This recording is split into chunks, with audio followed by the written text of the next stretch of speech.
বাংলাদেশে অশ্লীলতা, ধর্মহীনতা এবং বেহায়াপনা থেকে শুরু করে যে সামাজিক অবক্ষয়ের জন্য রাষ্ট্রীয় যে পৃষ্ঠপোষকতা আমরা দেখেছি 16.5 বছর, এই তার যে নৈতিক মোটিভেশন, নৈতিক শিক্ষা, ধর্মীয় চেতনা, অনুভূতি এবং মোটিভেশন, এইগুলোকে সম্পূর্ণরূপে বন্ধ করে দেওয়া হয়েছিল এবং নেগেটিভিটি যতগুলো রয়েছে সোসাইটিতে এই সব কিছুকে ফ্রি মিক্সিং থেকে শুরু করে ছেলে এবং মেয়েদের অবাধ মেলামেশা, অশ্লীলতা, যৌন অনাচার এবং আমাদের ইন্টারনেট থেকে শুরু করে রাষ্ট্রীয় পৃষ্ঠপোষকতায় সমস্ত কালচারাল অনুষ্ঠানগুলো থেকে শুরু করে যেভাবে একটা অসুস্থ পরিবেশকে উস্কে দেওয়ার জন্য, এটাকে এগিয়ে নেওয়ার জন্য রাষ্ট্র পৃষ্ঠপোষকতা দিয়েছে, অন্যদিকে নৈতিক এবং ধর্মীয় শিক্ষাকে নিয়ন্ত্রণ করার জন্য সব ধরনের রাষ্ট্রীয় শক্তি প্রয়োগ করা হয়েছে, যার কারণেই আমরা দেখছি যে 37 মিনিটে 1টি করে, 3টি করে, 4টি করে তালাকের ঘটনা অথবা বিচ্ছেদের ঘটনা আমরা দেখছি। এটা মূল কারণ। আমি যেটি বলছিলাম যে আসলে পুরো নারী কমিশনের 323 পৃষ্ঠা এটা যদি বিশ্লেষণ করা যায় খুবই পরিষ্কার হয় যে আসলে ইসলাম সম্পর্কে, এখানে 90% মুসলমানের একটি দেশে ইসলামী মূল্যবোধ, ইসলামী শিক্ষা, ইসলাম নারীদেরকে কি সম্মান এবং মর্যাদা দিয়েছে সেই বিষয়ে তাদের চরম অজ্ঞতা এখানে বই প্রকাশ করেছে। চরম অজ্ঞতার একটা দলিল এটা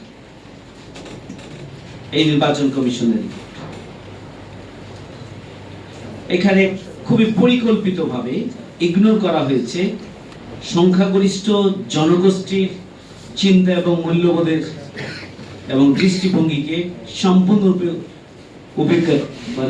অবজ্ঞা করা হয়েছে, উপেক্ষা করা হয়েছে নারী কমিশনের এই রিপোর্ট। এখানে প্রতিনিধির দিক থেকেও কোনো একজন ইসলামিক স্কলার নারীও নেই, পুরুষও, এবং এটা খুব ইচ্ছাকৃত করা হয়েছে।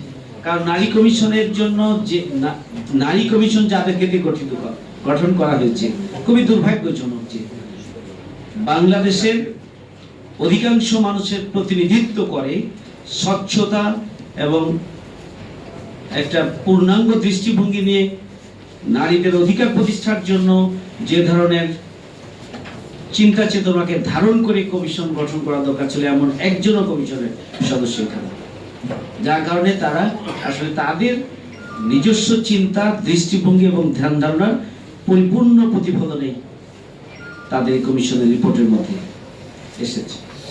এখানে পাশ্চাত্য সংস্কৃতি, পাশ্চাত্য শিক্ষা এবং দৃষ্টিভঙ্গির প্রতিফলন এখানে ঘটনা হয়েছে।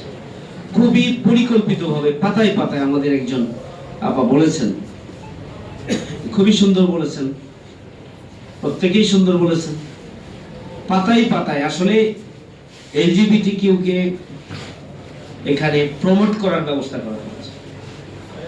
এখানে পরিবারকে ধ্বংস করে দেওয়ার জন্য পরিবারের বন্ধনকে ভেঙে ফেলার ব্যবস্থা করা হয়েছে। এই কমিশন যে রিপোর্ট দিয়েছে সেই রিপোর্টের মাধ্যমে প্রতিটি পরিবারের মধ্যে হাজব্যান্ড ওয়াইফ, স্বামী স্ত্রী, ছেলে এবং মেয়ে, তাদের মধ্যে দূরত্ব তৈরির জন্য ব্যবস্থা করা হয়েছে। বরং নারীর উপরে, নারী এবং পুরুষের যে ভারসাম্যপূর্ণ একটা সমাজ বা রাষ্ট্র বা পরিবার, এই জায়গাটাকে একটা একে অপরের প্রতিপক্ষ হিসেবে, পরিপূরক হিসেবে নয়, প্রতিপক্ষ হিসেবে এই কমিশনে দাঁড় করানো হয়েছে। অনুরোধ করছি বাংলাদেশ জামাত বাস্তবায়ন আসলে চলতে কোনো সম্ভব না, সুতরাং এই বিষয়টি সরকার চিন্তা করবে। কাজেই রাজনৈতিক দলগুলোর প্রতিনিধিত্ব প্রপারলি